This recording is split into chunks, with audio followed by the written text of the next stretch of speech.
The room in Hanover on the night of the 14th of November 1716 is submerged in an eerie silence, broken only by the soft scratching of a goose quill on parchment and the labored breaths of a man nearing the end of a genius's journey. You lie there, Gottfried Wilhelm Leibniz, gazing up at the high ceiling where shadows dance to the flickering of a dying candle. In your mind now, a strange fear takes the place of calculations, the fear of being buried alive. You have left strict instructions that your body must be kept above ground for at least 6 days after your final breath, just to be certain that the soul has truly departed.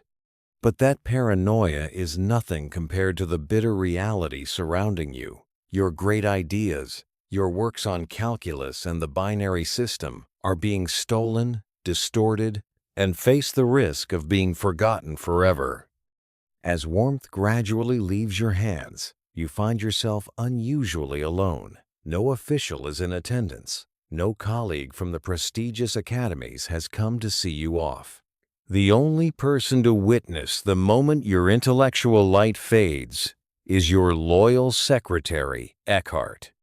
A later historian wrote that Leibniz was buried more like a robber than the person he truly was, a treasure of the century. But before the darkness of 1716 takes hold, let your mind drift back in time to Leipzig, an ancient city in the electorate of Saxony, nestled by the gentle Pleiss River in the heart of the Holy Roman Empire. Leipzig then still bore the jagged scars of the 30 Years' War, but in the parchment-scented home of the Leibniz family, an 8-year-old boy is teaching himself Latin simply because he is bored with the tedious lessons at school. A boy who had read through hundreds of books in his late father's library before turning 12. That boy would grow up to invent the mechanical calculator, discover calculus independently of Newton, dream of binary code, and lay the first bricks for the modern computing era, all while working as a diplomat and lawyer. Your intellect did not just contribute to philosophy or mathematics, it revolutionized them all at once. You were the one who saw the invisible threads connecting all things, the one who believed that every human problem, from war to death, could be solved with a harmonious calculation. Welcome back to Mind Manor. This is a space for souls longing to find stillness amidst the swirling currents of history. Today, we will immerse ourselves in the tragic and magnificent journey through the script, Gottfried Wilhelm Leibniz's biography for sleep. Before we begin, take a moment to press the like and subscribe buttons so that kindred spirits can find one another in this vast night. And don't forget to leave a comment about the time and place where you are listening to these words, so I know where your night begins, and so I can feel your presence beside these pages of history, for I always read every single one of your shares. Now, let the candlelight in that small room in Leipzig lead the way as we step into the world of one of the greatest minds humanity has ever produced.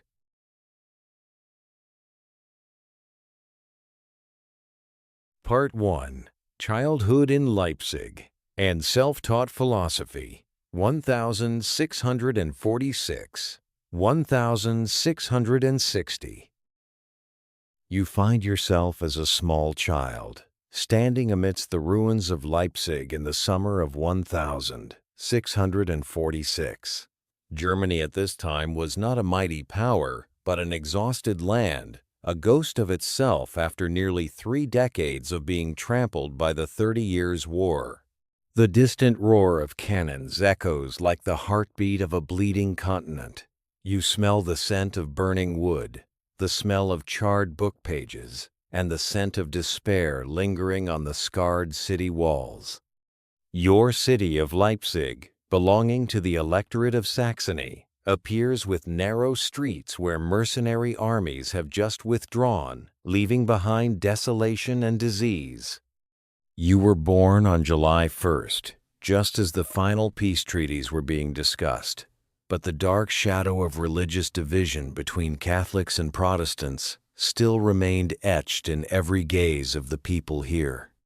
It was this fragmented reality, the sensation of a world shattering into tiny pieces, that planted a burning desire within you, a longing for harmony, for a universal order that could bind all differences together.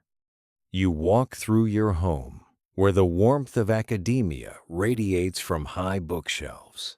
Your father, Friedrich Leibniz, was a professor of moral philosophy at the University of Leipzig, evidently a competent, though not original scholar, who devoted his time to his offices and to his family as a pious Christian father. Beside him is your mother, Katharina Schmuck, a woman with kind eyes and steadfast Lutheran faith. Certainly Leibniz learned his moral and religious values from her. During the prayer sessions at St. Braun, Nicholas Church, as the organ music swelled and ebbed beneath the high vaults, you felt a connection between humanity and the Supreme Being, a harmony that you would later spend your entire life proving through logic and mathematics. But then, that peace was shattered like a piece of glass when you were only 6 years old.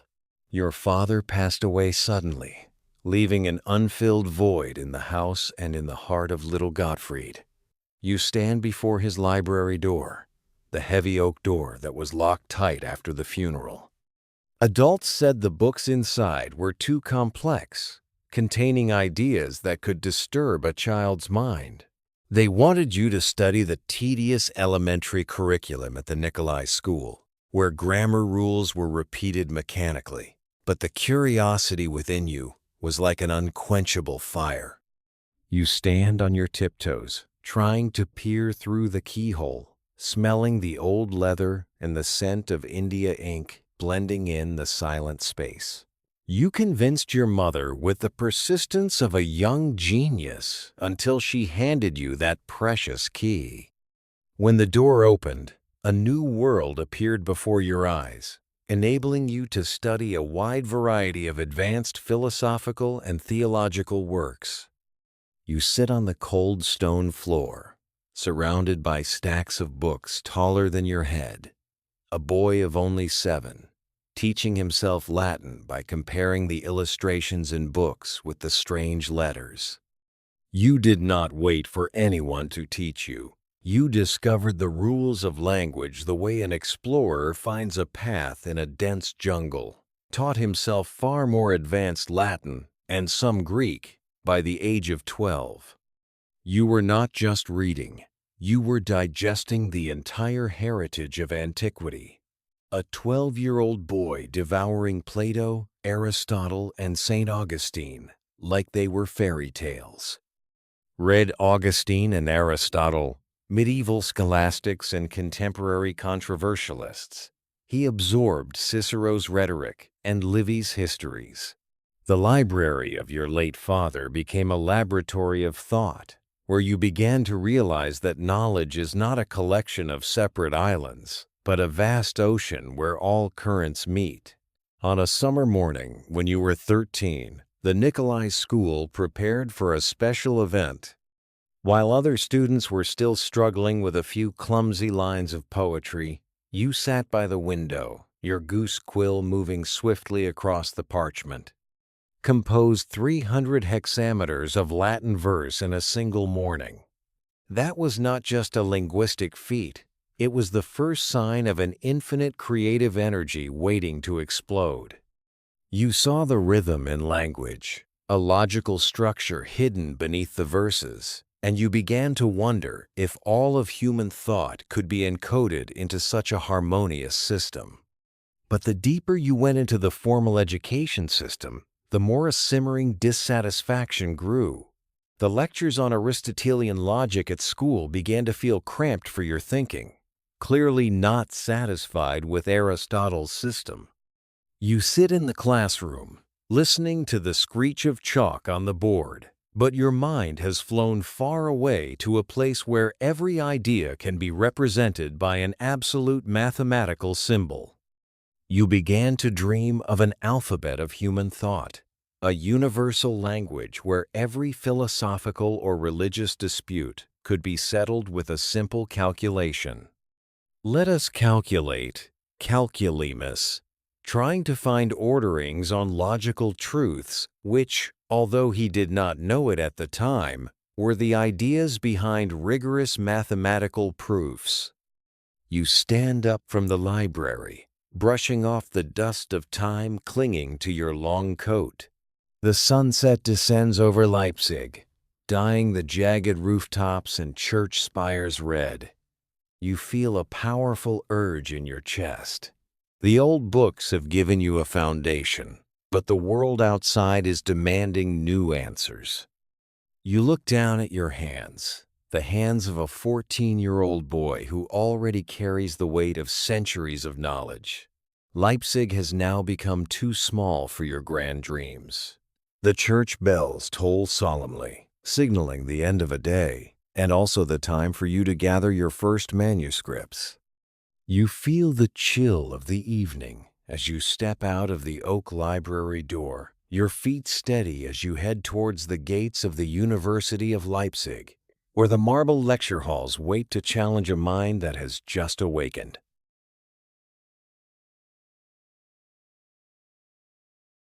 Part 2. University Studies and Receiving the Doctorate in Law, 1661–1667. Your leather soles tap a steady rhythm on the worn marble floors of the University of Leipzig lecture halls on a spring morning in 1661. The wind from the Pleiss River carries moisture and the scent of fresh grass through the windows, fluttering the student cloak of the teenager who has just turned 14. You stand there, small beneath the high vaults of medieval architecture, feeling the weight of history and expectation pressing on your shoulders. This is where your father, Friedrich Leibniz, once stood at the lectern to lecture on moral philosophy.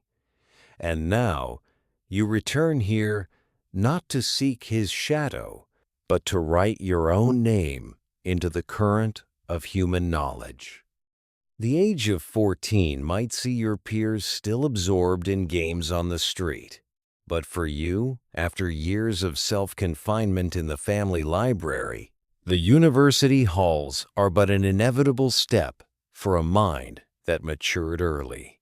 You look around at the other students, older men who seem to lack the composure and depth of gaze that you possess. You know you did not come here to learn the basics, but to verify what you have already contemplated, to seek a system that can connect all the fragments of the world. The first years at Leipzig were a blend of fervor and simmering disappointment. You immerse yourself in the general curriculum, from sharp rhetoric and the grammatical structures of Latin and Greek to the mysteries of Hebrew. Philosophy here is taught with the erudition of professors like Jacob Thomasius, an old friend of your father, but mathematics is a dull, low note. You sit in rudimentary math classes where numbers are regarded only as secondary tools, while your mind has begun to dream of a mathematical language that could decode the laws of the stars. Under the guidance of Thomasius, you begin to systematize your scattered thoughts, but the deeper you dig into Aristotelian logic, the more those definitions feel like a cramped cage. You long for something more vivid, a system not just to categorize the known, but to discover the unknown. And it is in those moments when your mind is besieged by old dogmas that you find your own escape through the pages of Descartes and Galileo, who were using mathematics to redefine reality. You remember that fateful afternoon when you walked alone in the Rosenthal forest on the outskirts of Leipzig. Sunlight pierces through the ancient oak canopy, creating dancing streaks of light on the damp ground. In the silence of nature, you confront a grand question that has haunted your mind for a long time. Whether this world is operated by the invisible, substantial forms of scholastic philosophy, or by mechanical laws as precise as a giant clock. You stop, listening to the rustle of the wind, and realize that every falling leaf, every lingering dewdrop, follows an undeniable mathematical order. Mechanism finally prevailed. You whisper to yourself, and it feels as if a veil of fog has just been lifted from your mind. That enlightenment is not just a change in philosophical view, but a shift of your entire being. From that moment, you begin to seek order for logical truths, which you only dimly realize are the ideas behind rigorous and absolute mathematical proofs. You no longer see the world through vague, abstract concepts, but see structures, rhythms, and infinite combinations of fundamental elements. In December 1662, you received your Bachelor of Philosophy, but that is only the beginning of a restless journey of conquest. In the summer of 1663, as rain showers turn the fields of Saxony lush green, you successfully defend your thesis, Metaphysical Disputation on the Principle of Individuation. Witnessed by Professor Thomasius, you argue that each individual is not just a random combination of matter and form, but a complete entity with a distinct existential value. In those words, you unintentionally sow the seeds for the concept of the monad, the indivisible spiritual atoms that will shape your entire philosophical system later on. You feel a strange vibration when speaking of the uniqueness of every entity, as if you are touching the secret of creation. Immediately after achieving this first glory, your longing soul urges you to leave. You move to the University of Jena for the summer semester, where you meet Erhard Weigel, a brilliant mind who shows you the power of numbers. Weigel believes that numbers are the language of God, the foundation of the entire universe, and it is he who teaches you how to use geometry to solve legal problems. At Jena, you were no longer a passive student. You had become an explorer, gathering the final pieces to build your own universal language. Returning to Leipzig in the autumn of 1663, you carry a new vision, but fate tests you with a heartbreaking sorrow. In early 1664, just days after you received your master's degree in philosophy, your mother Katharina draws her last breath. You stand quietly in the old room, looking at the empty chair where she used to sit and pray. The scent of wax and herbal medicine still lingers, but the warmth of the woman who passed on to you faith and morality has vanished forever. That pain does not make you collapse. On the contrary, it pushes you deeper into the world of knowledge as a way to escape the harsh reality. You throw yourself into the study of law with terrifying intensity, trying to find harmony between philosophy and law in your master's thesis. You want to prove that law is not a set of dry rules, but a logical system that can be calculated and predicted. In December 1664, the work An Essay of Collected Philosophical Problems of Right was born, marking a major step in applying mathematics to legal disputes. Every page you write now carries the breath of precision, an effort to sweep away ambiguity and injustice with the light of reason. 1666 arrives, bringing academic peaks and early bitterness. You write your first book when you have just turned 20. Dissertation on the Art of Combinations. This is not just a thesis. It is a manifesto. You take inspiration from the dream of Ramon Lull, to outline a universal method where all human ideas from sound and color to theological truths can be reduced to fundamental elements and recombined like numbers. You see a world where we do not need to argue with hollow words, but only need to sit down and calculate to find the truth. This work contains a geometric proof of the existence of God, an extraordinary effort to use logic to reach the Supreme Being. You have dreamed of a universal characteristic, Characteristica Universalis, an alphabet of thought that could bind all souls together. With all those achievements, you apply to defend your doctorate in law at Leipzig with absolute confidence. But life is not a dream.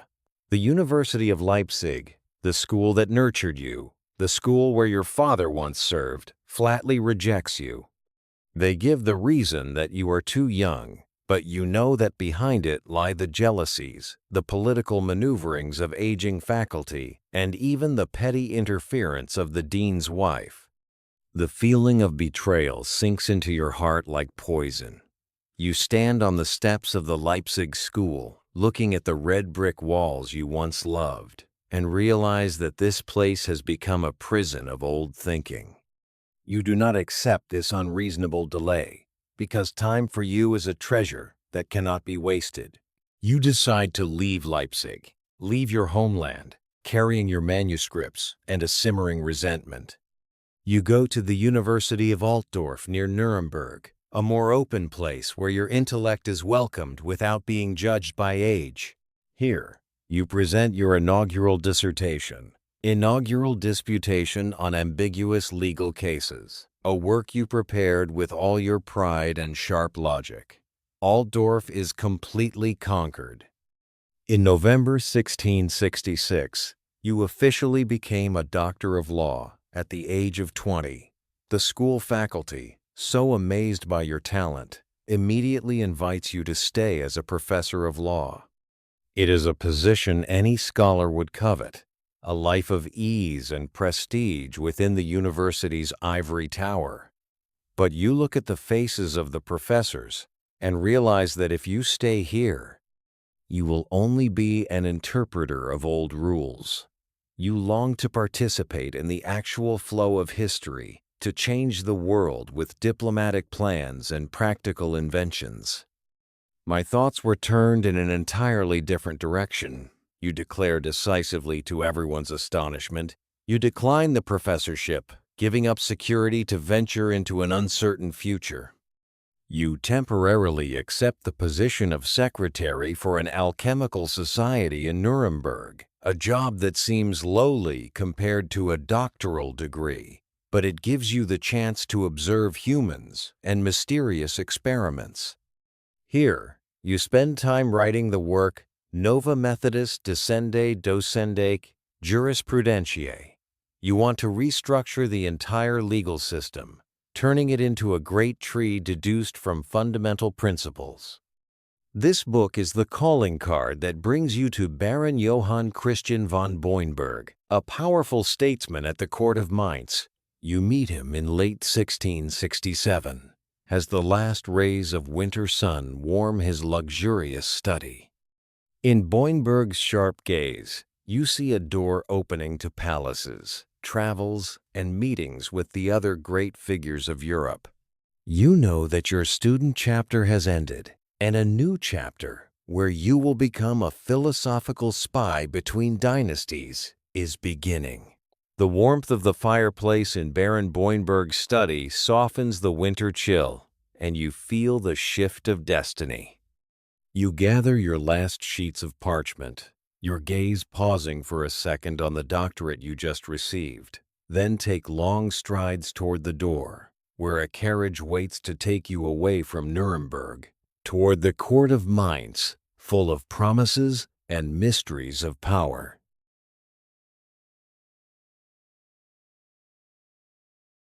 Part 3. Serving the court of Mainz and inventing the calculator. 1668, 1671. The sound of wooden wheels grinding on the trail leading toward Frankfurt and Mainz echoes steadily, serving as a rhythmic accompaniment to the thoughts swirling in your mind. You sit in the cramped carriage cabin, looking out the window where the fields of the Rhineland gradually appear under the pale sunlight of late 1667. You have abandoned the security of a professorship at Altdorf, giving up the title of an ivory tower scholar to venture into the volatile world of reality. In your pocket are manuscripts on law, and in your heart is a fierce belief that intellect must be used to serve the common good of society. You smell the damp earth, the scent of vineyards losing their leaves, and the aura of a new opportunity awaiting. Your work as a secretary for the Nuremberg Alchemical Society was but a temporary stop, yet it provided you with enough equipment to wait for a fateful encounter. And that encounter arrived when you faced Baron Johann Christian von Boinberg, a man with the sharp gaze and erudition of a seasoned statesman. You find yourself standing in the Baron's private library in Frankfurt, surrounded by thousands of rare books and complex geopolitical maps. Boinberg looks through your youthful appearance to see a mind capable of grasping the universe. He does not just hire you as a secretary. He grants you the role of an intellectual companion, a lawyer, and a strategic advisor. Through Boinberg, the door to the court of the Elector and Archbishop of Mainz, Johann Philipp von Schönborn, has swung wide to welcome you. To establish your position, you stay awake for many nights drafting legal memorandums, using sharp logic to outline a path for reforming the corpus juris of the territory. You feel the elector's satisfaction as he holds your writings in his hands, and soon after, you officially become part of the power apparatus in Mainz, where every decision you make could affect the lives of thousands. In 1669, at the age of 23, you step into the High Court of the Electorate as an assessor. You don the formal robes, sitting among elderly judges, in rooms smelling of parchment and India ink. As a Lutheran serving in a Catholic court, you feel like a man standing between two worlds, a position that allows you to see the commonalities others often overlook. You do not view law as a collection of dry and rigid rules, but as a system reduced to axiomatic foundations akin to geometry. Every case you review, every legal document you draft, is an exercise in logic. You publish the work Specimina Juris, using mathematical rigor to untangle the most complex disputes, turning fairness into a provable calculation. In court discussions, you listen to debates about religion and feel the pain of a divided Europe. You begin to dream of the reunification of the Christian churches, using rational theology as a bridge to span the rifts between Catholics and Protestants, seeking harmony in faith through the light of reason. Though administrative work occupies most of your time, your mind is always turned toward the laws of nature. In the quiet rooms of the Mainz Palace, under the patronage of Elector Schönborn, you immerse yourself in experiments in chemistry and physics. You sense the incompleteness in the system of Descartes, who viewed matter only as soulless extension. You take up your pen and write the Hypothesis Physica Nova in 1671, a work you divide into two parts to send to both Paris and London. You argue that movement cannot simply be the result of pure mechanical collision, but must originate from an internal force, an active soul hidden within matter. You borrow Kepler's ideas to assert that movement depends on the action of a spirit. During long nights, observing dust motes, dancing in the candlelight, you begin to form the concept of dynamics, preparing for a revolution in how humans perceive the power and motion of the universe. It was also during this period that another grand idea blossomed in your mind as you observed clerks and accountants laboring over tedious numbers. You feel a pang of pity seeing elite minds wasting time on repetitive calculations. For it is unworthy of excellent men to lose hours like slaves in the labor of calculation, which could safely be relegated to anyone else if machines were used. You begin to sketch an instrumentum arithmeticum that far surpasses Pascal's calculator. You spend hours in mechanical workshops, watching blacksmiths and coppersmiths, listening to the hammer strikes and the filing of metal.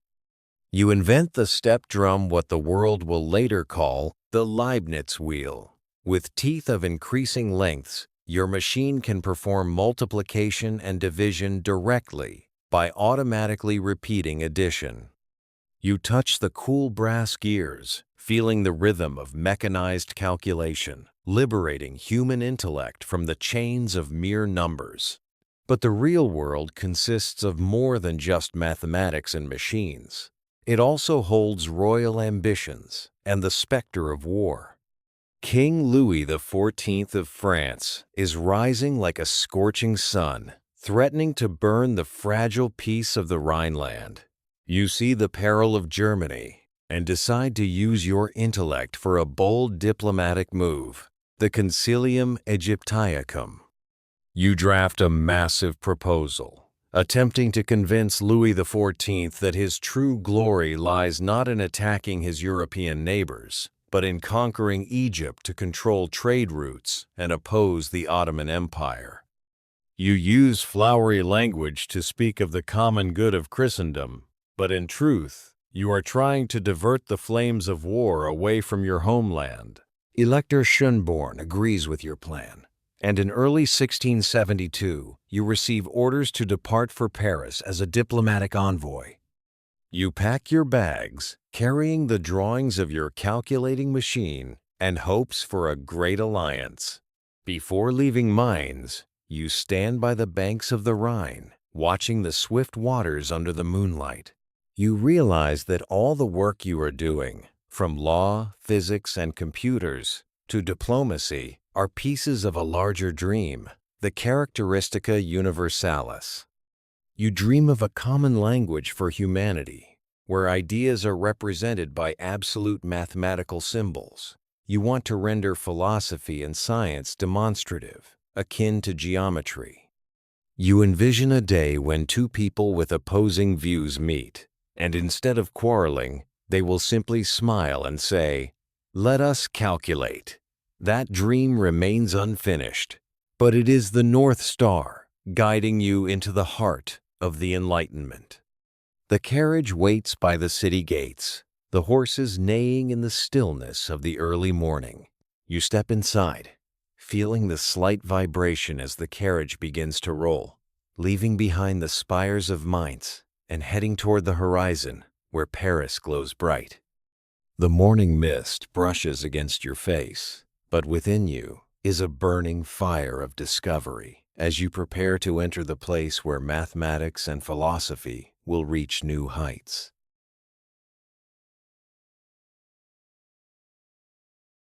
Part 4. To Paris on Business and the Invention of Calculus. 1672. 1675.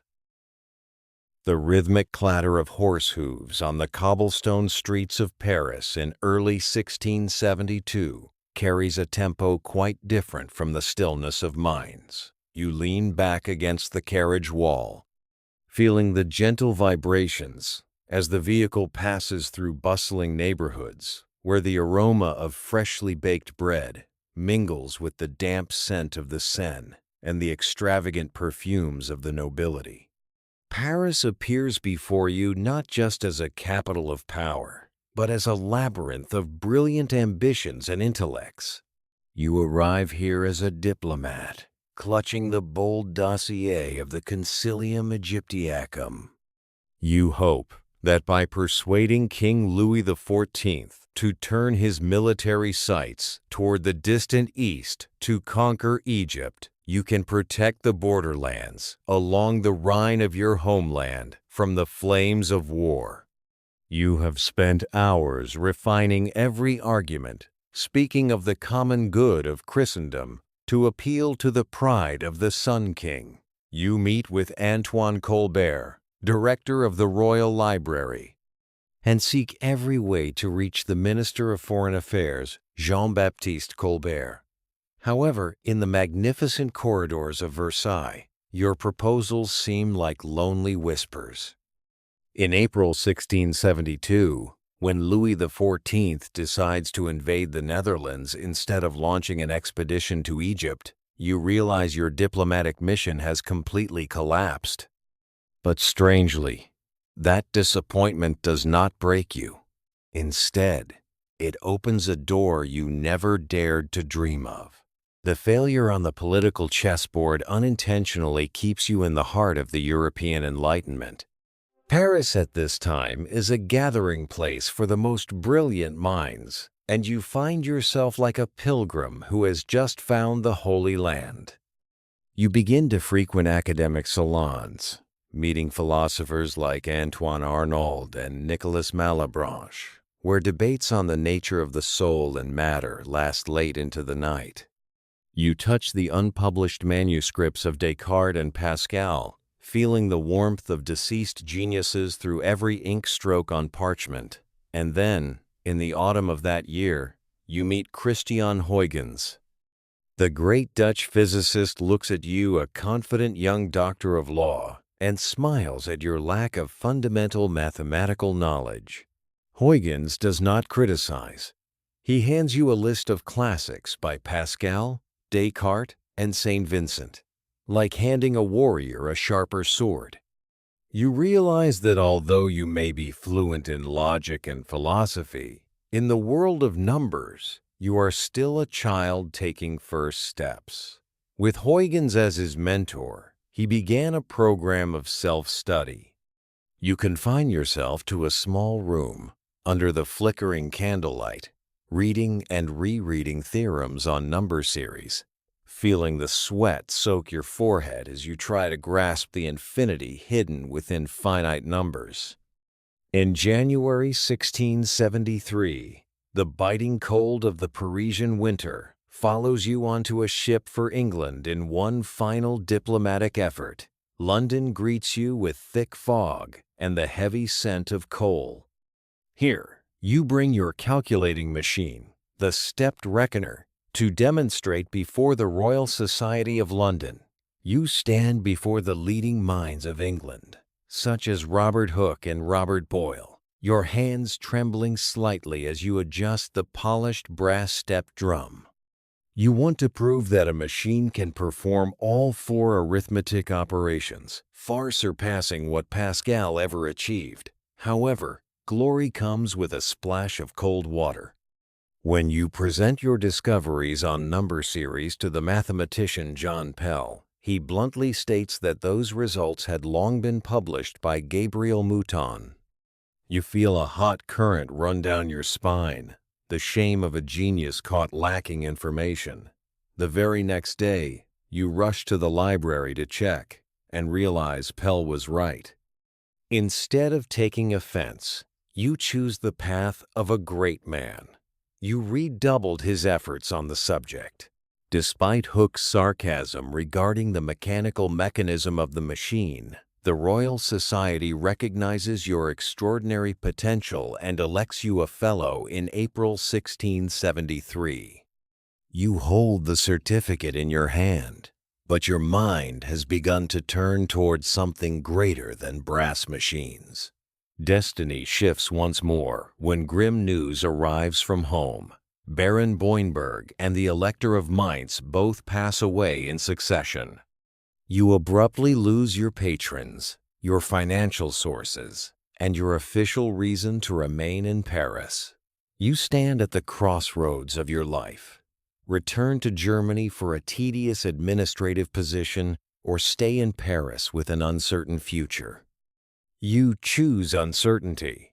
You use the excuse of finalizing diplomatic files to linger in the City of Light, living on a modest pension from Boinberg's widow. This is the period when you completely shed the shell of a diplomat to become a pure mathematical mind.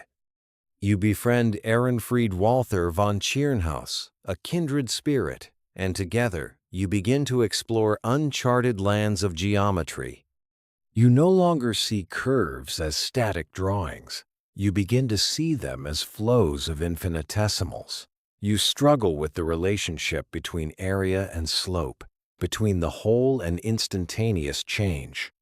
You sense a grand truth looming behind the numbers, like the dawn gradually dispelling the fog over the Seine. On a late evening, the 29th of October, 1675, in a room overflowing with manuscripts in Paris, the moment of breakthrough arrives. You hold your goose quill, dipping it deep into the dark India ink. Instead of using long descriptions, you decide to create a new symbol. You write down an elongated S, a variation of the word summa. That symbol appears on the parchment like an elegant musical note, representing the summation of infinitesimals under a curve. Then you add the letter D for the differential, taken from differentia, difference. You feel the vibration of your hand as these symbols begin to operate on the page. By November 11, you have used it to find the area under the graph of a function. 10 days later, on November 21, you write down the formula for the derivative of a product. It is a pure mathematical beauty, an astounding simplicity to solve the most complex problems of the universe. To you, this is not just mathematics. It is a sacred language of order.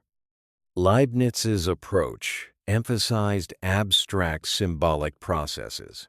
You realize that as long as one possesses the correct system of symbols, human thought can fly beyond any limit. Yet, amidst those moments of transcendence, a shadow begins to loom from across the English Channel. Through Henry Oldenburg, you begin to exchange correspondence with Isaac Newton. In 1676, you received a letter from Newton. Newton wrote a letter to Leibniz. The letter listed many of Newton's results, but it did not describe his methods. Newton lists brilliant results, but keeps his methods hidden like a state secret. You reply immediately with all sincerity and enthusiasm. Leibniz replied immediately, but Newton, not realizing that his letter had taken a long time to reach Leibniz, thought he had had 6 weeks to work on his reply. The postal delay of that era sowed a disastrous misunderstanding. Newton assumes you spent 6 weeks copying his ideas. You have no idea that the lines you wrote in the excitement of sharing intellect are the seeds of the worst copyright war in the history of science. You continue to explain your differential method in detail, the chain rule, unaware that in London, suspicion is turning into hostility. To Newton, your formalism looks like a sophisticated mask to cover theft. You keep working with your symbols, believing that the truth will always be as clear as a calculation. In late 1676, harsh reality knocks on your door once again. You have tried your best to be admitted to the Paris Academy of Sciences, but the French authorities do not want to accept any more foreigners. You are considered not in the best offers even in London, because the calculating machine is still not as complete as promised. With finances exhausted and hopes of staying in Paris fading, you reluctantly accepted the invitation to be a librarian and advisor to Duke Johann Friedrich in Hanover. You look out the window, seeing the trees in Paris turning the withered yellow of autumn, feeling a faint sadness soak into your heart. You gather your precious manuscripts, the pages containing the divine symbols, packing them into heavy wooden chests. You know you are leaving the center of the world to go to a remote provincial town where you will have to spend the next 40 years doing tedious genealogical work. Yet, in your heart, you understand that you have carried the entire universe within those manuscripts. The autumn wind, blowing through the leaves on the Parisian boulevards, feels like a silent farewell, and you feel the chill of a new journey beginning. You step into the carriage, your hands tightly clutching the leather bag containing the greatest discoveries of your life. And as the carriage rolls away from the gates of Paris, you do not look back, only listening to the clanking of the iron chains harmonizing with a heart beating fast before a future full of unknowns in Hanover.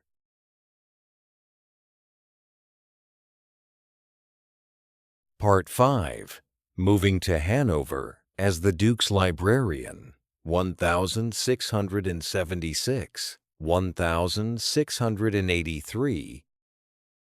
The sound of wooden wheels grinding on the trail leading toward the cold north, far from the brilliant light of Paris, carries a sense of longing in your mind.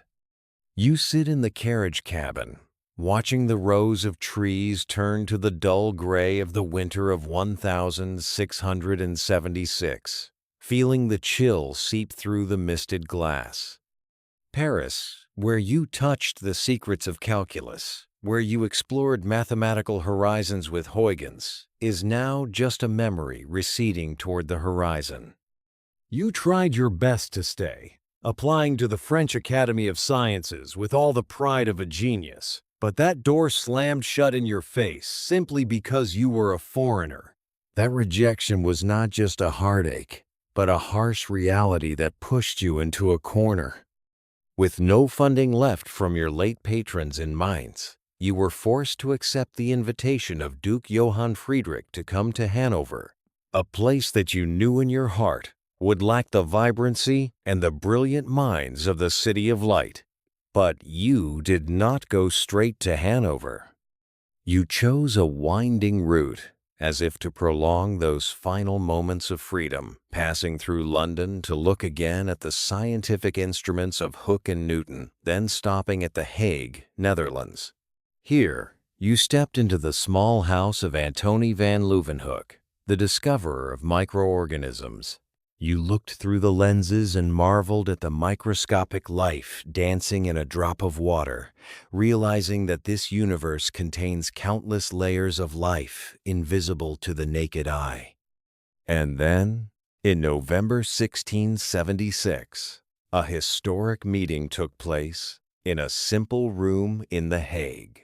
You faced Baruch Spinoza, the philosopher of solitude and absolute reason. For several consecutive days, you and he debated fiercely over Cartesian physics, the nature of God, and the world. You read the unpublished manuscripts of the Ethics, feeling Spinoza's terrifying logical power, but simultaneously feeling a shiver of dread. You were dismayed by Spinoza's conclusions, especially when these were inconsistent with Christian orthodoxy. You left Spinoza's house with a troubled mind, and just a few months later, news of his death arrived, leaving a void where a great intellectual rival once stood.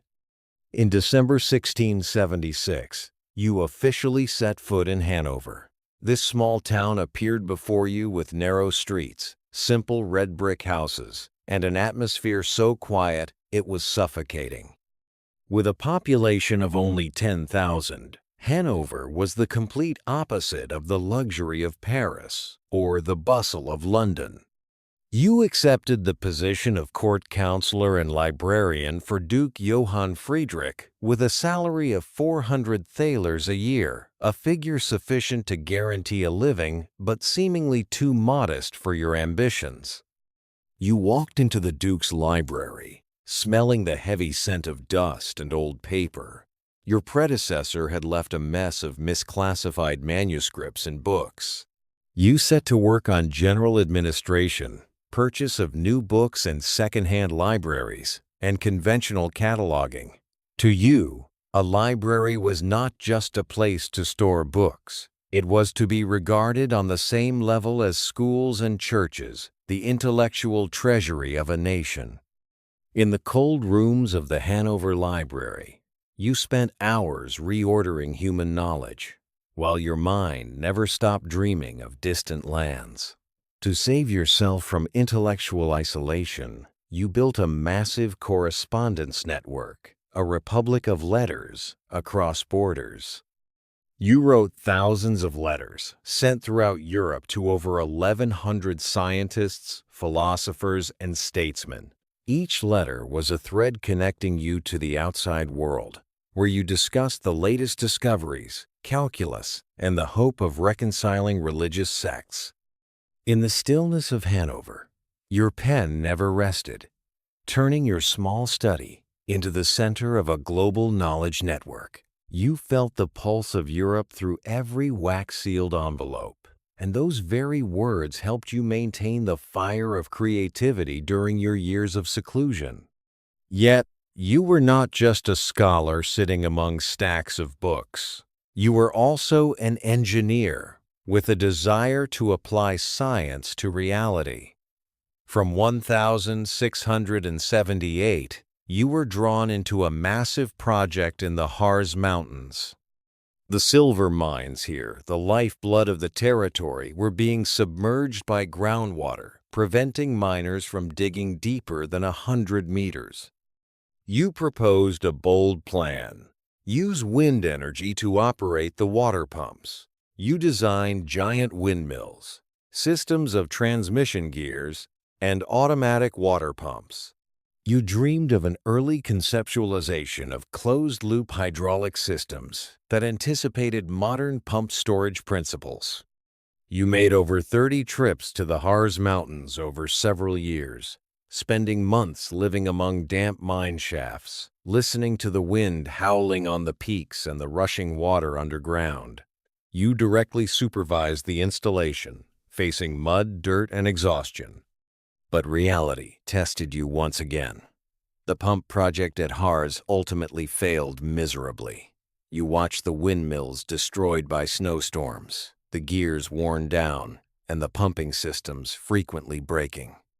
You felt the bitterness of facing deliberate obstruction by administrators and technicians, and the workers' fear that technological progress would cost them their jobs. The miners feared your machines would cost them their livelihood, and the conservatism of the old system strangled your innovative ideas. However, within those failures, you found other treasures. Going deep into caves like Bauman's Cave, you observed magical layers of sedimentary rock and stalactites. You held glossopetrae in your hand and realized they were not tungstones or jokes of nature as people believed, but the fossilized teeth of ancient sharks. You began to form a revolutionary hypothesis about the history of the Earth. That Earth was at first molten, then gradually cooled and contracted, trapping organisms within the ground. These geological observations turned you into a pioneer in reading the book of time written in stone. Amidst the busy work at Harz and the library, one evening in 1679, in a candlelit room in Hanover, another great mathematical truth exploded in your mind. You were reflecting on the ultimate simplicity of the universe. You realized that every number, every most complex calculation, could be represented by just two symbols, 0 and 1. The binary system was born from this. To you, 1 represented divine unity, while 0 represented the void. You saw the creation of all numbers from 0 and 1 as illustrating creation from nothingness. You did not stop at theory. You began to imagine a calculating device using this binary system. You imagined a machine in which binary numbers were represented by marbles, governed by a rudimentary sort of punched cards.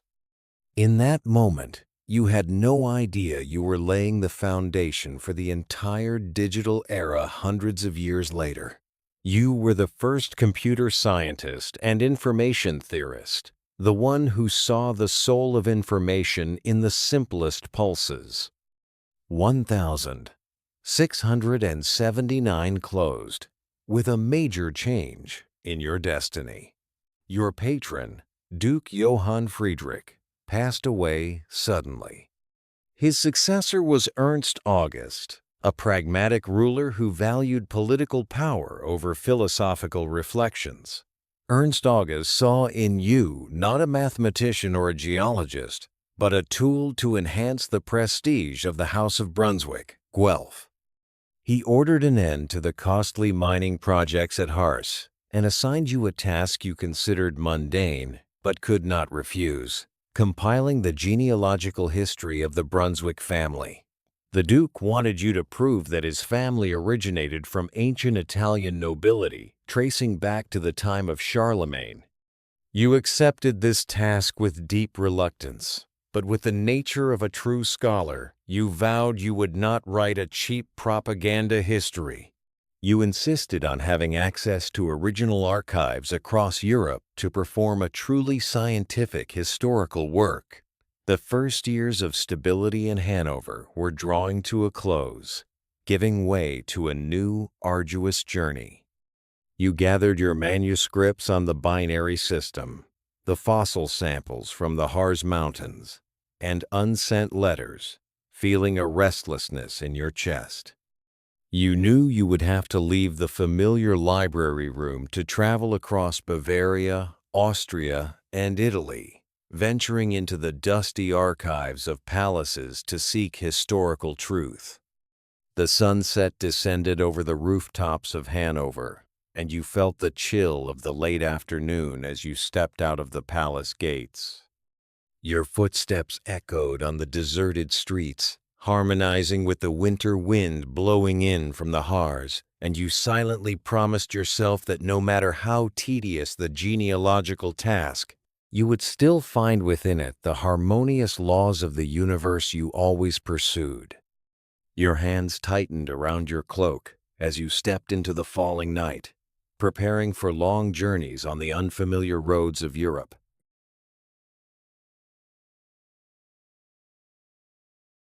Part 6. Publishing Calculus and Philosophical Systems, 1684, 1686. The scratch of the goose quill on dry parchment, harmonizing with the crackling of the candle in the dead of night in Hanover, is the only sound accompanying you during your most intense creative hours in 1684. You sit there, surrounded by the towering bookshelves of the ducal library, where the scent of old leather and the dust of time cover everything. The sallow light from the candle illuminates the steady rows of Latin script and the strange mathematical symbols you have nurtured for nearly 10 years since leaving Paris. Hanover may be a remote provincial town, a place where isolation sometimes makes you feel pushed to the fringes of the European intellectual current. But it is precisely in that suffocating stillness that your mind operates like a perpetual motion machine, constantly connecting the fragments of the universe. You realize you need a voice, a medium, to carry these ideas beyond the walls of Hanover and echo across the continent. Together with Otto Menke, you created the Acta Eruditorum in Leipzig, a scientific journal that is not just a place for publishing papers, but an intellectual special zone where you can freely release your greatest discoveries. You feel the weight of the manuscript beneath your hand, a work that will reshape the entire foundation of Western mathematics. In October 1684, the article titled "A New Method for Maxima and Minima, as well as Tangents, Nova Methodus pro maximas et minimis, etemque tangentibus," officially appears in the printed pages of Acta Eruditorum. You look at those 6 short pages and smile, for you know you have just handed humanity the key to decoding the motion of the world.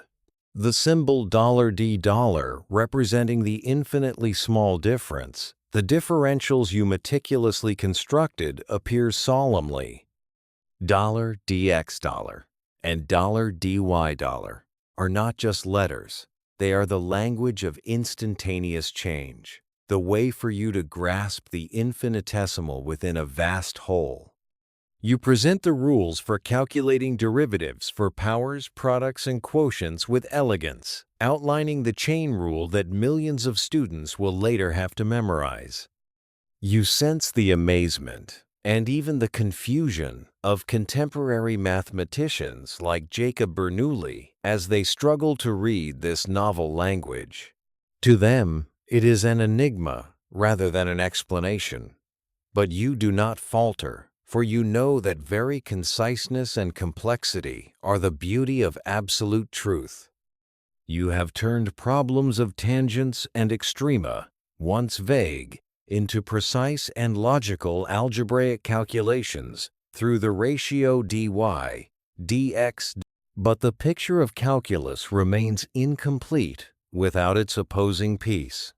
2 years later, in 1686, you shocked the academic world again by announcing the integral calculus. You set your pen down and draw the elongated S, an elegant symbol inspired by the Latin word summa, meaning total.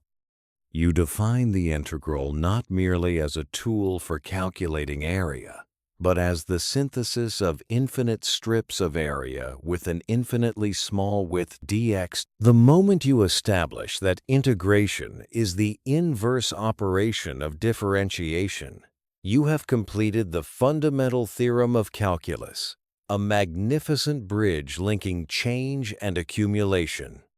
You know that across the channel, Isaac Newton is also developing a similar system called the method of fluxions. You feel the heat of a brewing priority dispute, a fateful misunderstanding caused by the delay in publishing information. But looking at your system of calculus notation, a system that is flexible, easy to use, and pedagogically sound, you believe that time will tell who brought the most effective language to humanity. You see your int and d symbols beginning to dominate the chalkboards of continental universities, becoming an irreplaceable standard. Parallel to the numbers, your mind never ceases to query the nature of knowledge and truth. Also in 1684, you published the essay Meditations on Knowledge, Truth, and Ideas as a silent declaration of war against the philosophy of Descartes. You sit quietly in the library, facing the ideas of your French predecessor, and recognize the holes in his view of clear and distinct perception. You begin to build a system of cognitive classification as sophisticated as a logical labyrinth. You divide knowledge into obscure and clear. Then, from clear, you further separate it into confused and distinct.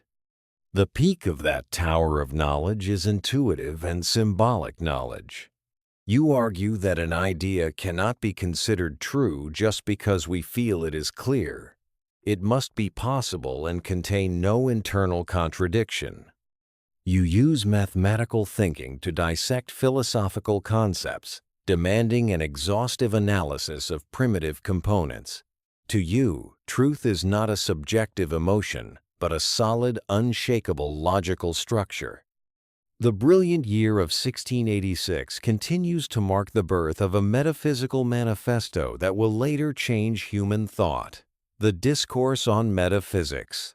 You write these lines in a state of trance, trying to compress your entire worldview into a manuscript to send to Antoine Arnauld. You introduce the complete individual concept, a bold idea that every individual entity contains within its essence everything that will ever happen to it.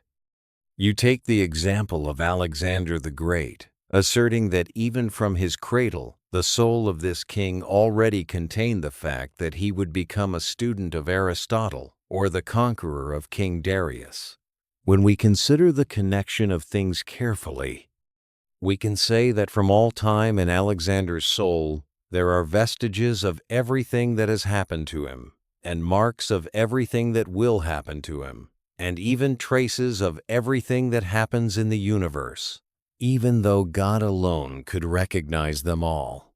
You look at yourself, at the people around you, and see that each of us is a monad, a living mirror reflecting the entire universe from a unique and irreplaceable perspective. From that premise, you arrive at a staggering conclusion.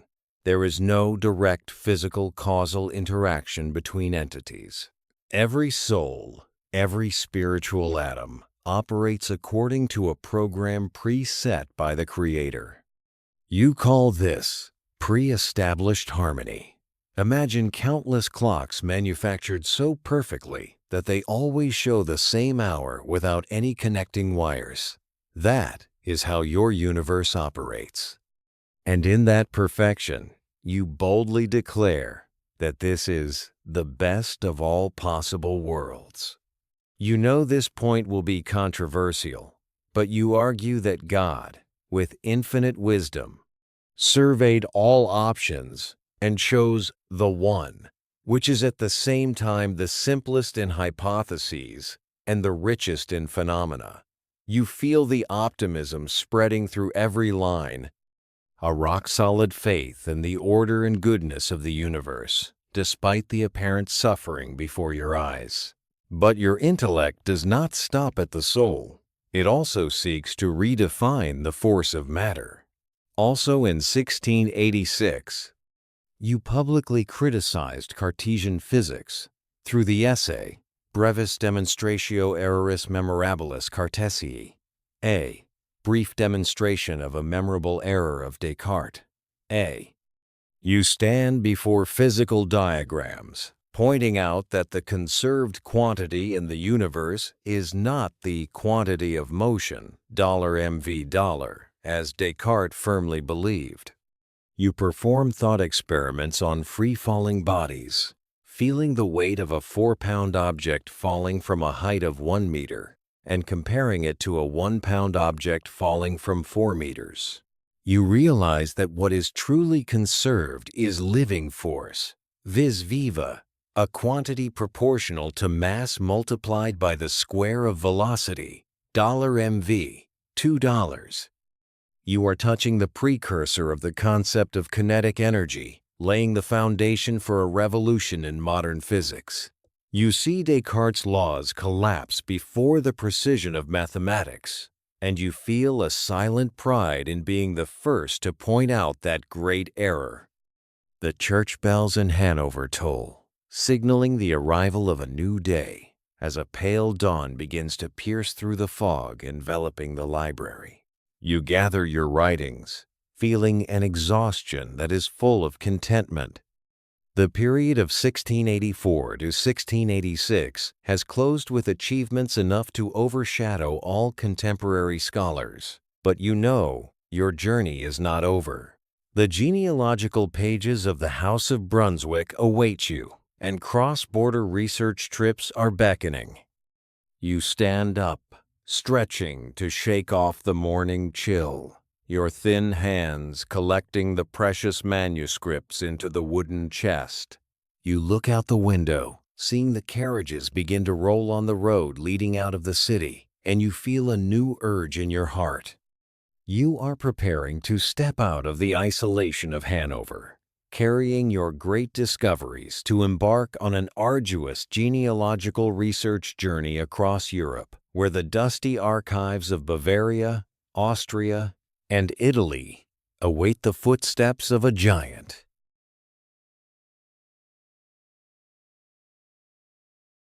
Part 7. Traveling across Europe researching royal genealogy, 1687, 1694. The chill of an early November morning in 1687 seeps through the wood of the carriage.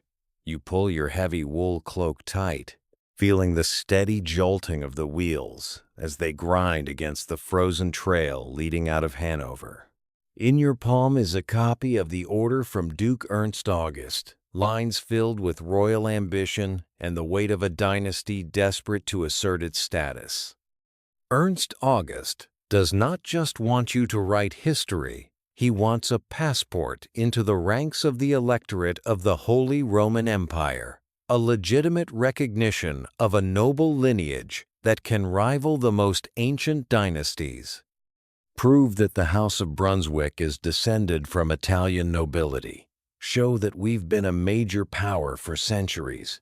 Make it comprehensive. Make it scholarly. Make it convincing. You look out the window, seeing the leafless trees of Saxony blurred in the mist, and smile faintly. To others, this might be a tedious burden, a waste of intellect amidst piles of dusty genealogical papers. But to you, this is a golden opportunity, a perfect cover to leave the ivory tower of Hanover and embark on a cross-continental intellectual expedition. You will go not just to search for the ancestors of the Guelph family, but to meet the greatest minds, to observe how the world operates, and to sow the seeds of enlightenment in the most powerful places in Europe. You find yourself stopping in Vienna in the spring of 1688, the magnificent center of the Habsburg Empire, where the scent of exotic new coffee mingles with the grandeur of Baroque palaces. Here, you are not merely a historian rummaging through royal archives. You are a passionate reformer seeking to change the face of a nation.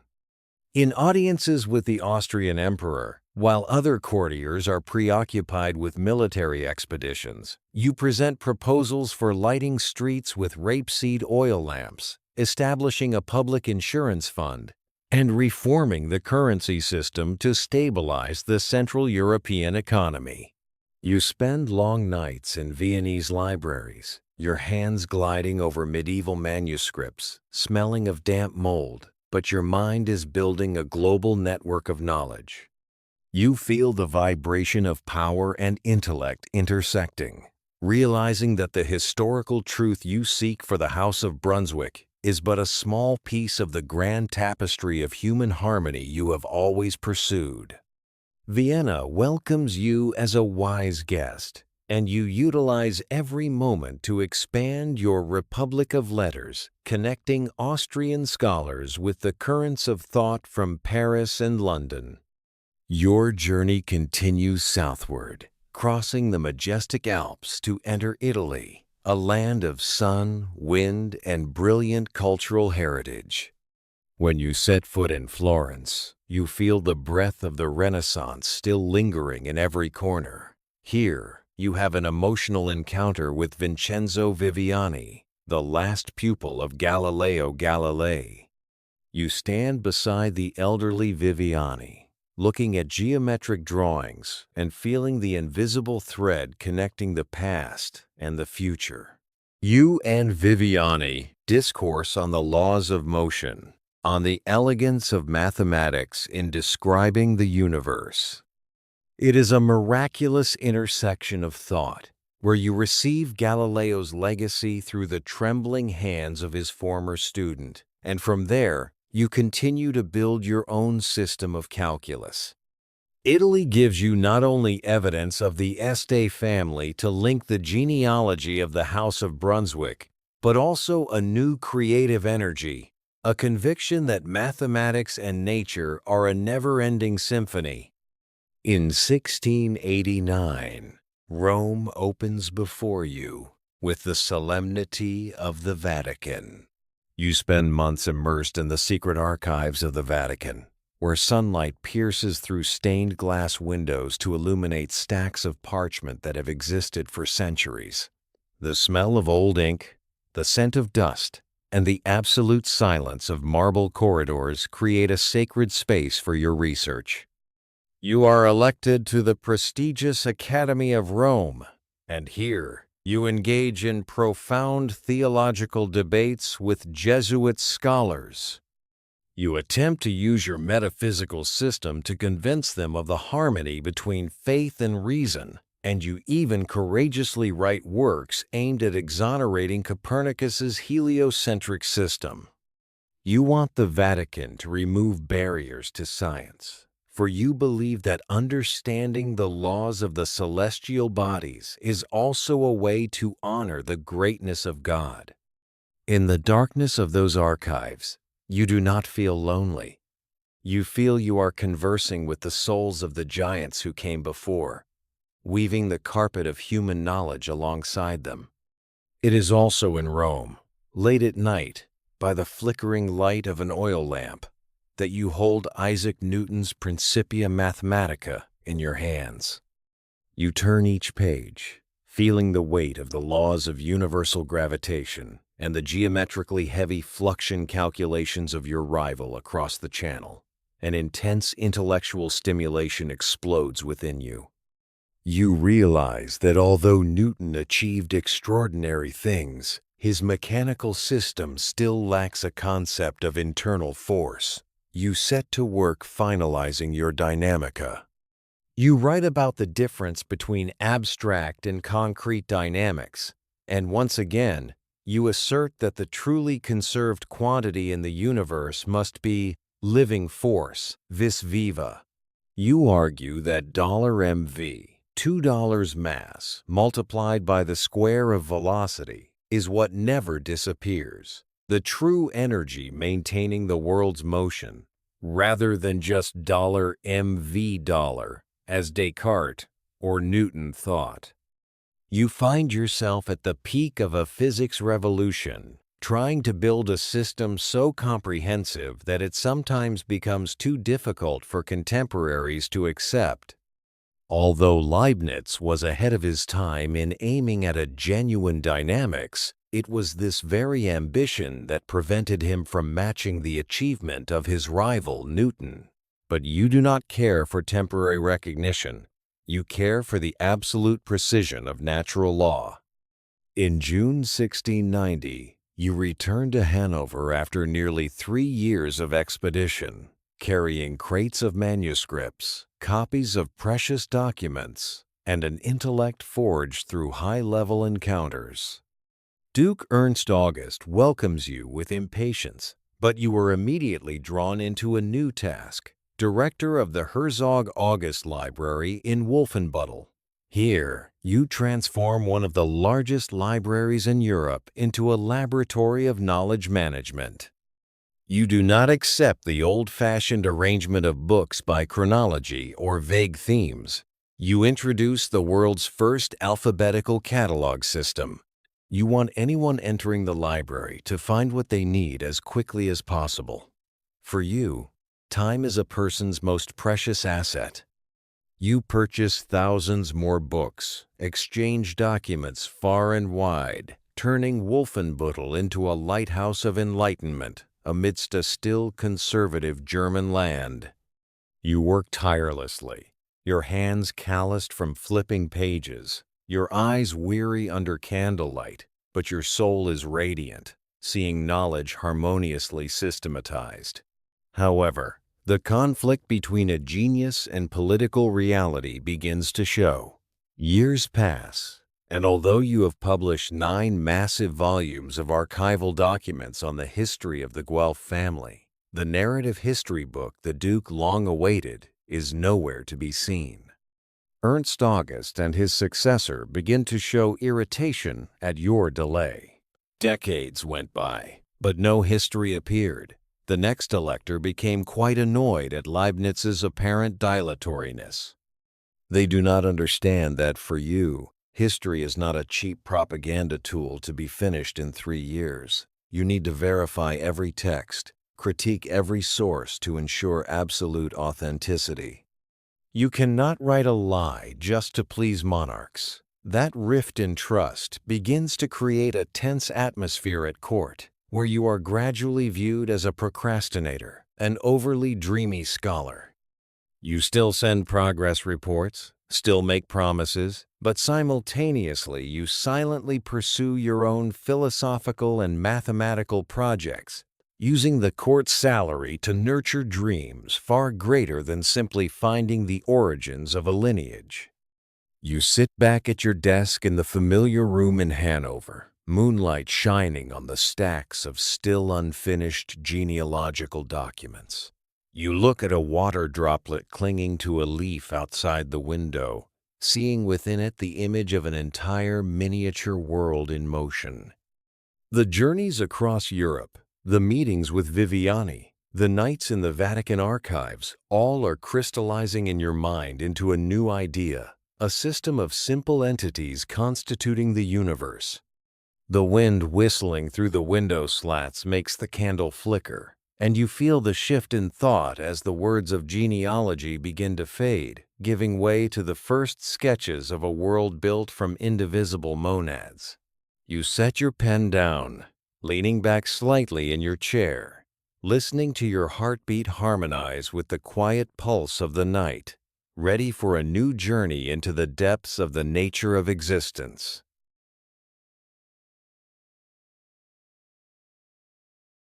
Part 8. Launching the Monadology and the New System, 1,705%. The scent of India ink mingles with the slow-burning pine wood in the fireplace, creating an atmosphere thick with contemplation as you sit at your desk in Hanover on a late night in 1695. You feel the dried ink stains on your index finger, a testament to hours spent laboring over the manuscript titled New System of the Nature and Communication of Substances. After decades of quietly nurturing these ideas in private letters and fragmented notes, this is the moment you decide to step into the light, presenting to the European public a solution to the most perplexing riddle of the age: how the soul and the body, being entirely distinct, can operate as a unified whole. You lean back in your chair, listening to your own heartbeat, synchronize with the ticking of the pendulum clock on the wall. You realize that the human soul has no windows to receive external influence, and the body cannot receive direct commands from the spirit in the way Descartes once mistakenly believed. Everything in your universe now appears as a perfect internal spontaneity. You write down manifesto-like lines, asserting that God originally created the soul and any other real unity in such a way that everything must arise for it from its own depths through perfect spontaneity relative to itself, and yet with a perfect conformity relative to external things. You call this the theory of pre-established harmony. Look at two clocks placed side by side. They always show the same time, not because they have a mechanical link, nor because someone is constantly adjusting them, but because they were crafted with absolute precision by a great watchmaker from the very beginning. It is this mutual relation, regulated in advance in each substance of the universe, which produces what we call their communication, and which alone brings about the union of soul and body. You feel a strange peace realizing that each entity, each monad, as you will later name them, is a complete microcosm, reflecting the entire glory of all things from its own unique perspective. In that same brilliant year of 1695, as spring sunlight streams through the library windows, you embark on another revolution in physics. You publish Specimen Dynamicum in the journal Acta Eruditorum, an essay that will lay the foundation for the field you proudly named dynamics. You cannot accept a Cartesian universe where matter is merely soulless geometric blocks occupying space. You see life, you see power, hidden in every movement. You perform thought experiments of free-falling bodies and elastic collisions, only to realize that the truly conserved quantity is not the momentum dollar (mv dollar) of Descartes. You take up your pen and write the formula for dollar, text vis viva, dollar living force, which is dollar (mv), $2, mass, multiplied by the square of velocity. To you, This living force is the true measure of conserved energy, the sacred bridge between dry mechanical laws and the metaphysical nature of substance. You assert that force cannot be reduced to mere size and speed, but originates from primitive active forces which are intrinsic attributes of all things. You feel that power in your own hand as you lift a heavy book, an energy that never vanishes but only transforms according to a harmonious order established by God. The year 1700 arrives, bringing the breath of ambitions larger than mere pages. You do not want science to be just isolated dialogues. You long for an institution where theory goes hand in hand with practice. Theoria cum praxi. You move between Hanover and Berlin, supported by your close confidant and intellectual peer, Queen Sophia Charlotte of Prussia. Standing in the magnificent rooms of the palace, you present to King Frederick I a Venecatomy that could change a nation's destiny. You believe that mechanical inventions could help one person do the work of 100 others, liberating humanity from the slave-like drudgery of manual labor. On the 11th of July, 1700, the Brandenburg Society of Sciences was officially born, with you as its president for life. You feel a surge of pride seeing observatories and libraries begin to rise, where the finest minds of Germany will together light the torch of knowledge, turning science into a tool for social prosperity. During long nights in Berlin in 1703, the candlelight illuminates the manuscripts on the binary system that you have nurtured for so long. You look at the two numbers, 0 and 1, with a reverence almost religious. To you, 1 symbolizing divine unity and 0 void, illustrating creation from nothingness. You realize that from the absolute simplicity of binary, one can construct the entire complexity of mathematics and the universe. A peak of excitement surges when you receive a letter from the missionary Joachim Bouvet from far-off China. He sends you the diagram of the 64 hexagrams from the I Ching, and you are astonished to find that those broken and solid lines match perfectly with your sequences of 0s and 1s. A miraculous intersection of East-West knowledge unfolds. You believe you have found a universal language, a mathematical order that the ancient Chinese touched thousands of years ago. You feel a spiritual connection across time and space, knowing you are not alone in the quest for ultimate truth. But the life of a philosopher is never without polemics. From 1703 to 1705, you devote your entire mind to a dialogue with John Locke through the work New Essays on Human Understanding. You cannot accept Locke's view that the human mind is born as a blank slate, tabula rasa. You pick up a small piece of marble from your desk, gently stroking its natural veins, and smile. The mind is not a blank slate. It is like this block of marble, which already possesses veins, innate ideas. The sculptor is experienced, merely revealing the shapes already hidden within. You rewrite the classic maxim, but add a crucial clause. Nothing is in the intellect, which was not first in the senses, except the intellect itself. Nihil est in intellectu quod, non fuerit in sensu. Nisi intellectu ips. You argue that the necessary truths of mathematics and logic cannot come from fragmented experiences, but must originate from a disposition, an aptitude, a preformation, which determines our soul.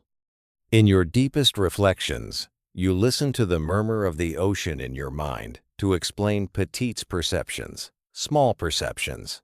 You realize that at every moment there is in us an infinity of perceptions, unaccompanied by awareness or reflection. Think of the roar of the sea.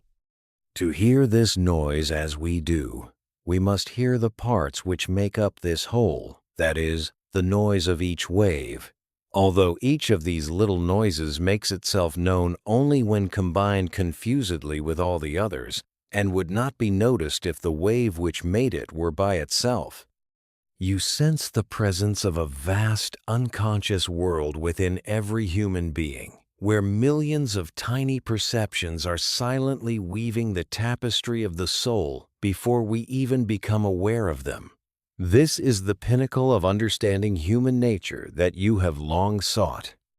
However, just as you are preparing to publish this masterpiece, news of John Locke's death in late 1704 arrives.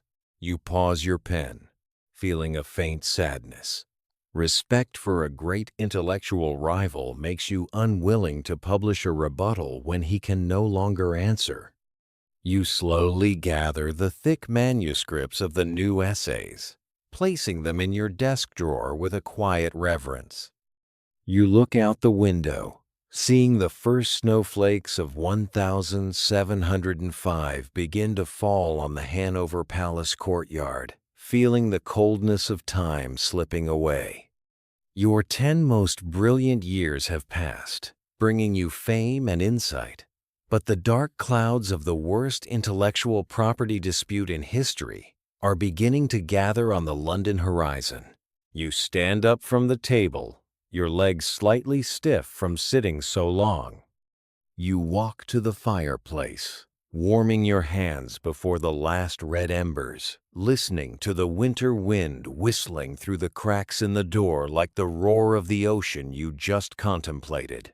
You feel the shift of destiny as you gather the final manuscripts, preparing to enter a stormy period where your mathematical achievements will be dissected and doubted by political forces from across the Channel.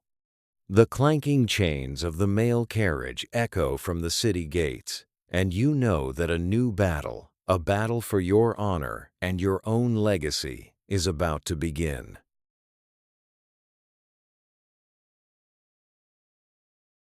Part 9. Calculus Priority Dispute with Isaac Newton, 1706, 1713. The wind whistles through the wooden slats of the Hanover Palace on a late night in 1708, carrying a biting chill from the North Sea, but it is not as cold as the sensation spreading through your chest. You sit at your desk, the flickering candlelight illuminating the words in the philosophical transactions of the Royal Society that has just arrived from London. Your thin hands, the hands that once wrote symbols that changed the history of mathematics, now tremble with utter shock. Under the sallow light, your eyes stop at the lines written by John Keel, a young English mathematician. Those words do not discuss new theorems, nor do they praise great discoveries. Instead, they are like daggers thrust straight into your honor. Keel has publicly accused Leibniz of having plagiarized Newton's calculus. He boldly declares to the world that you, a member of the Royal Society, secretly stole Isaac Newton's method of fluxions to turn it into your own calculus, accusing Gottfried Wilhelm Leibniz of plagiarizing Newton's method of fluxions. You feel a hot current run down your spine, an insult so deep it makes your breath hitch in the silent expanse of the library room. You close your eyes, and in the darkness of your mind, memories from 30 years ago rush back like a slow-motion film. You see yourself in 1,675 inches, Paris, under the guidance of Huygens, enthusiastically exploring new lands of logic.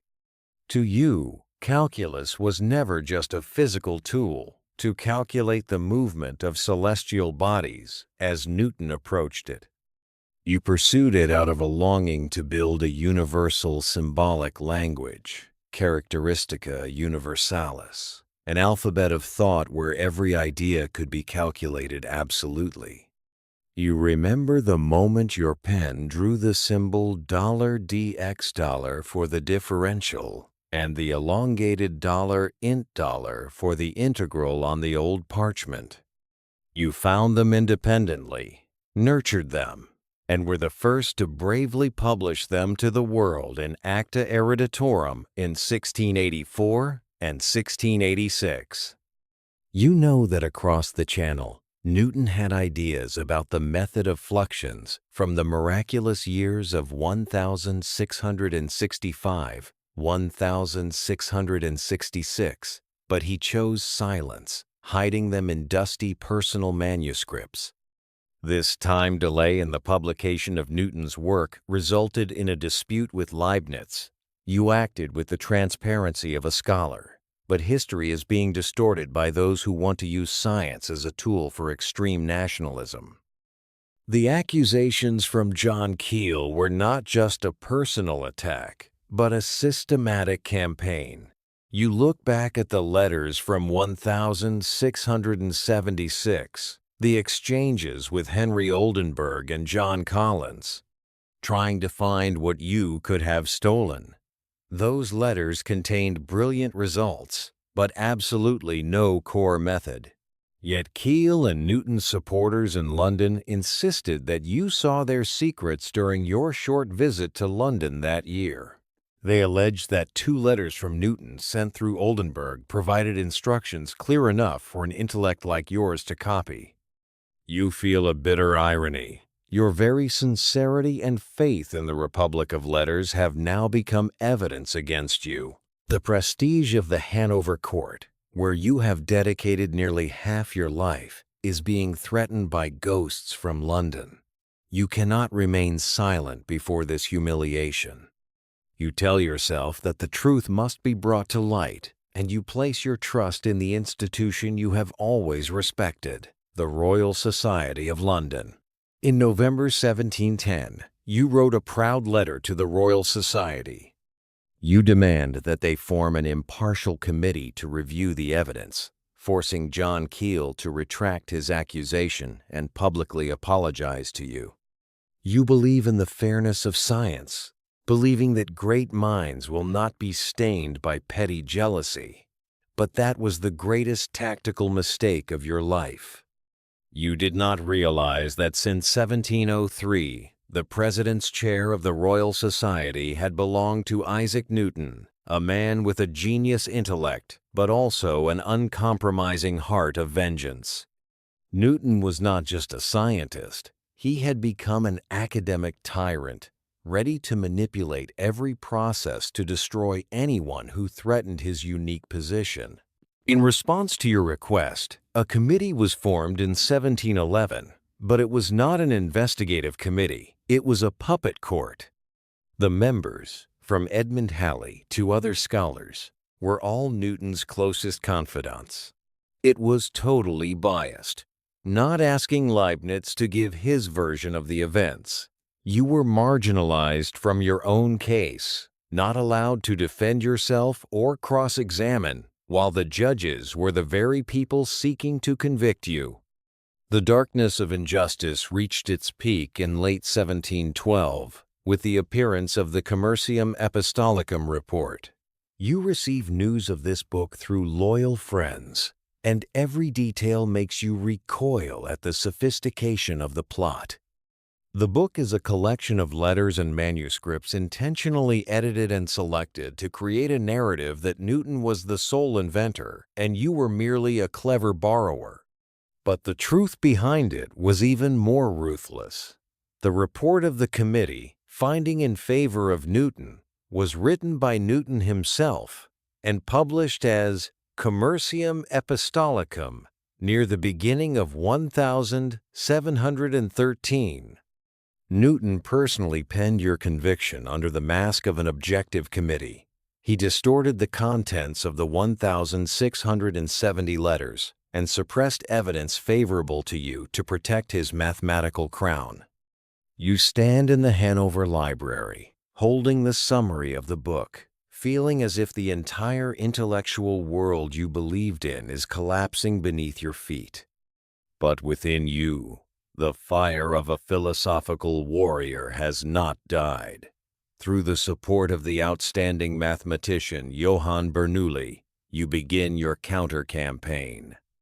Bernoulli, who saw the superiority of notation system, sent you a crucial discovery. Newton had actually made fundamental mistakes in understanding and calculating higher derivatives in the Principia. In late 1713, you launched an anonymous pamphlet titled Charta Volans, the Flying Letter.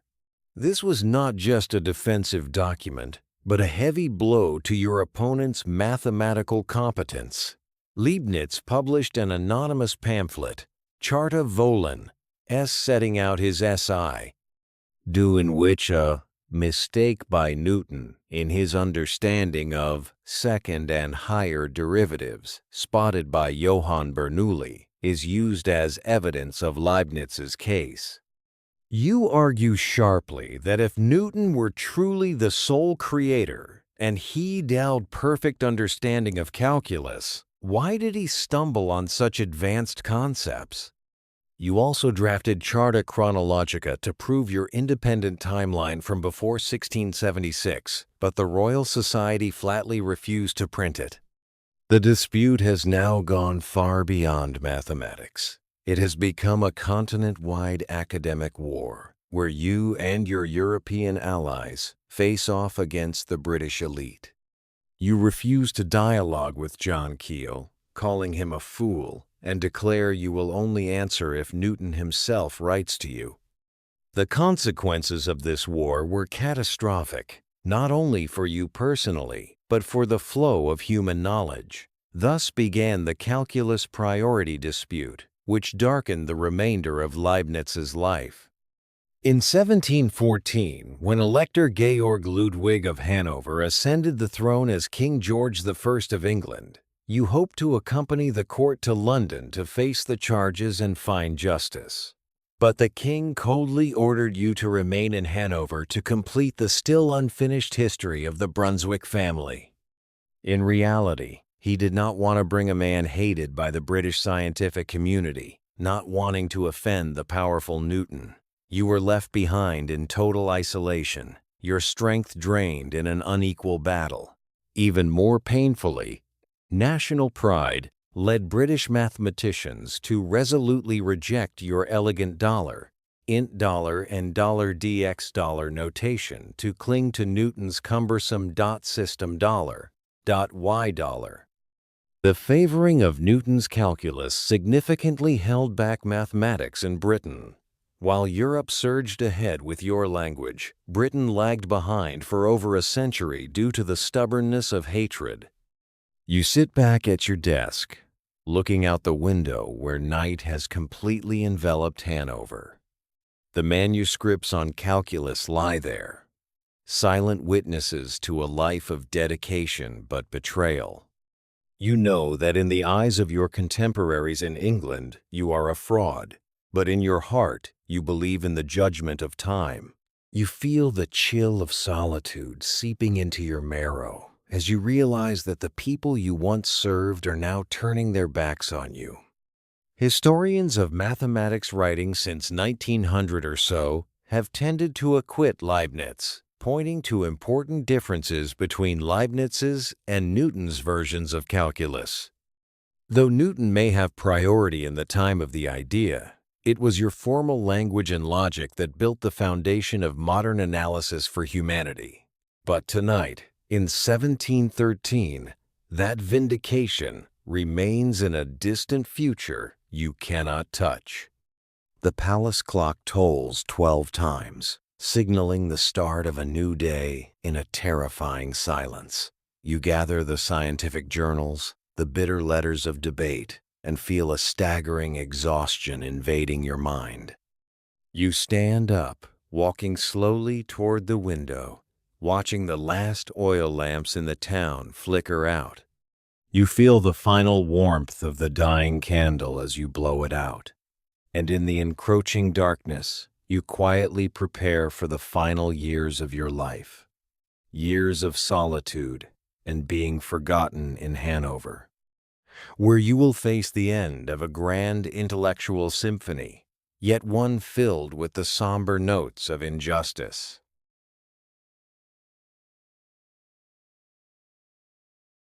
Part 10.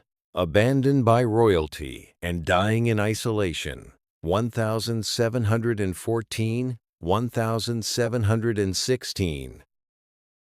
The clanking of iron chains and the thud of horse hooves on the cobblestone streets of Hanover on an autumn morning in 1714 do not bring you the excitement of previous journeys.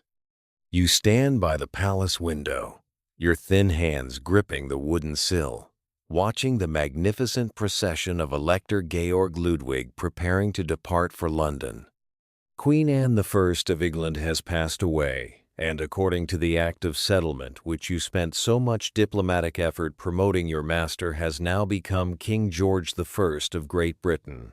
You smell the gunpowder from the celebratory cannons, but within your heart is a cold draught of abandonment. You have served the House of Brunswick for nearly 4 decades, dedicated your youth and intellect to building their legitimacy. Yet now, as glory reaches its peak, you are pushed to the fringes of history. Despite Princess Caroline of Ansbach's repeated pleas, King George I views you only as an outdated antique, a procrastinating old man who frequently bothers the court with utopian philosophical projects. You must remain in Hanover until you have completed at least 1 volume of the family history.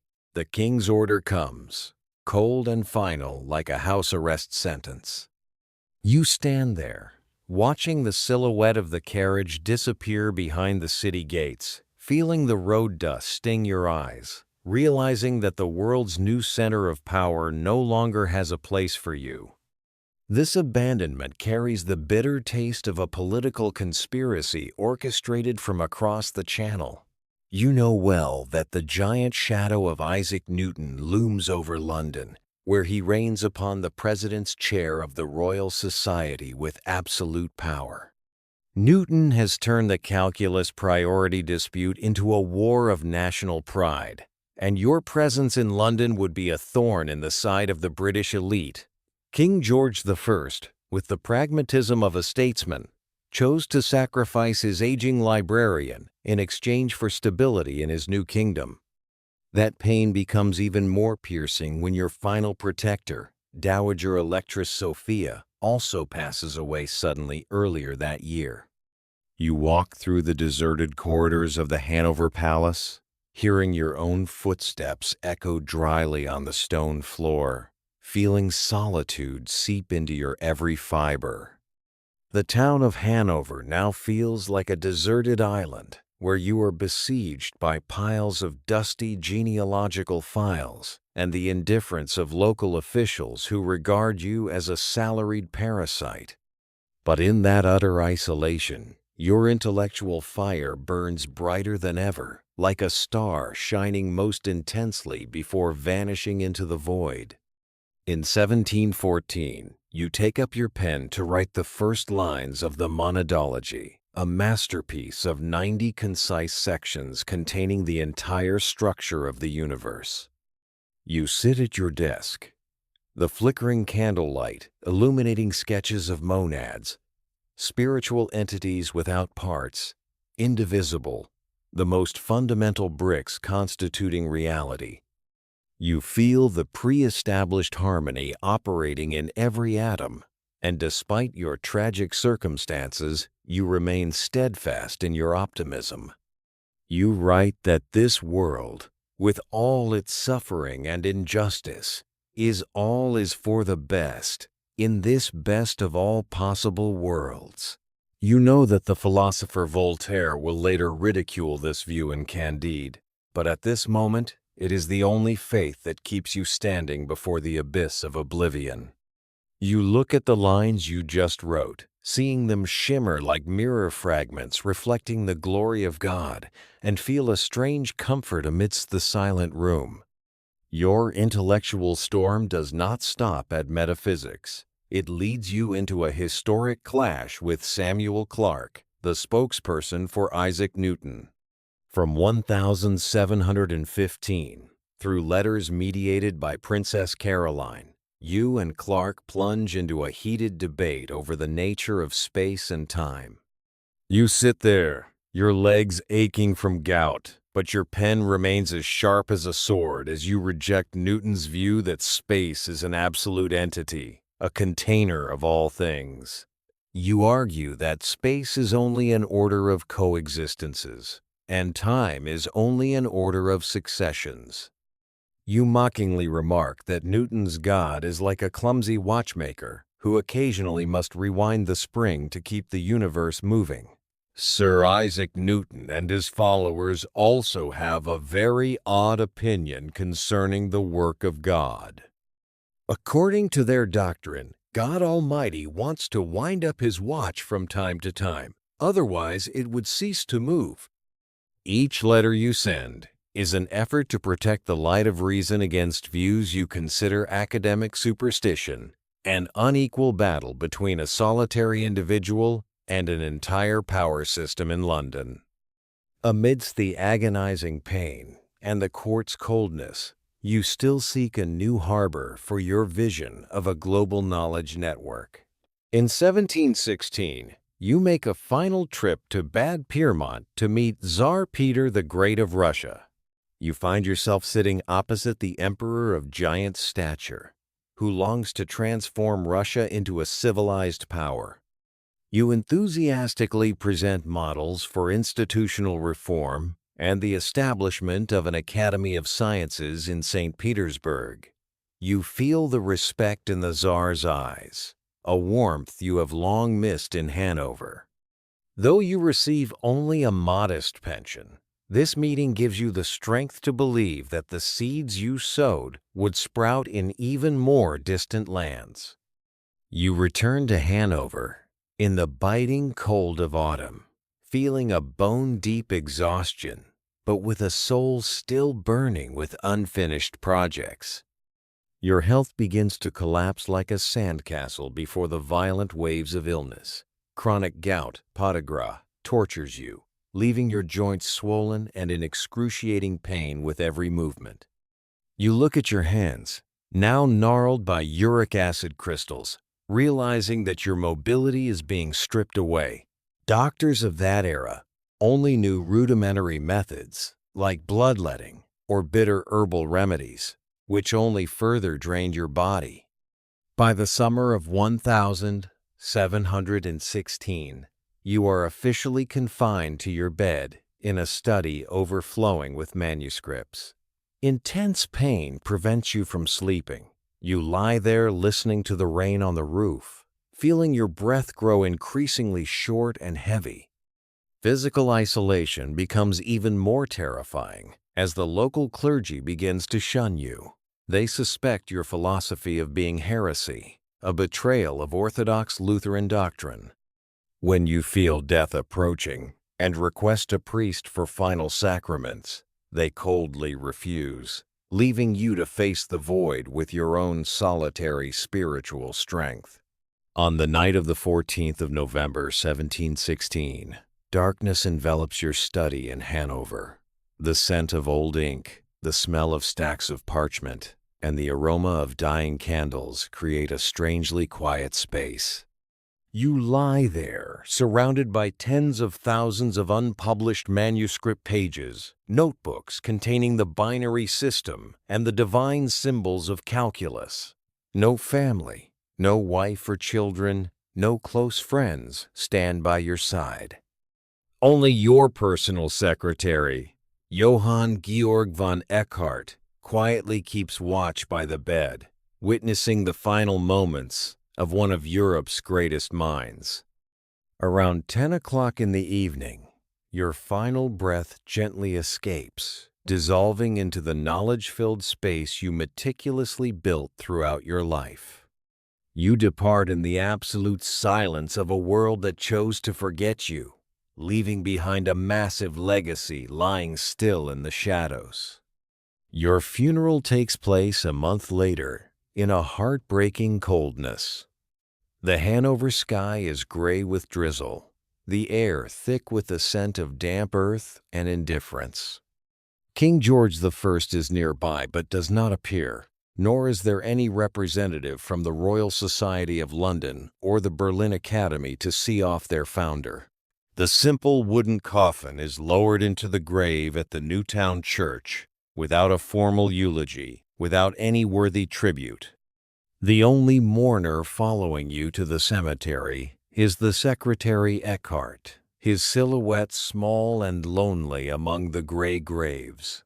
A contemporary witness, seeing the scene, bitterly remarked, "He was buried more like a robber than what he really was, the ornament of his century." Your grave did not even have an epitaph, left abandoned and forgotten for more than 50 years, as if the Hanoverian dynasty wished to erase all traces of your existence from this earth. But truth is like the sunlight. Even if obscured by clouds, it will eventually shine. The only tribute paid to you in those days came from Paris, where the French Academy of Sciences held a respectful memorial service. Fontenelle's voice echoed in the magnificent hall, honoring you as a giant who touched every field of human intellect. You departed in solitude, but the 200,000 pages of manuscripts you left behind are the seeds of the future. Your calculus notation finally triumphed and became the universal language of mathematics. Your binary number system, which contemporaries regarded as a useless intellectual game, became the foundation for the entire computer and artificial intelligence era. You did not just write history for a dynasty. You wrote the source code for the modern world.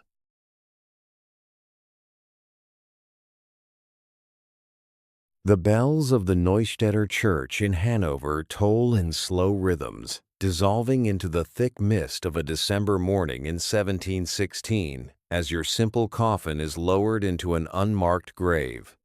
The world seemed to have turned its back on the man who once dreamed of unifying the entirety of human knowledge.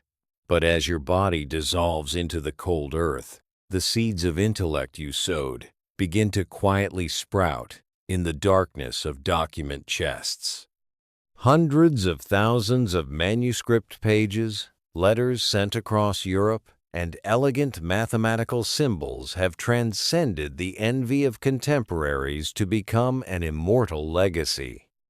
Every time an engineer uses the binary system to operate modern computers, every time a mathematician writes down the elongated-shaped integral symbol, they are unwittingly conversing with your soul.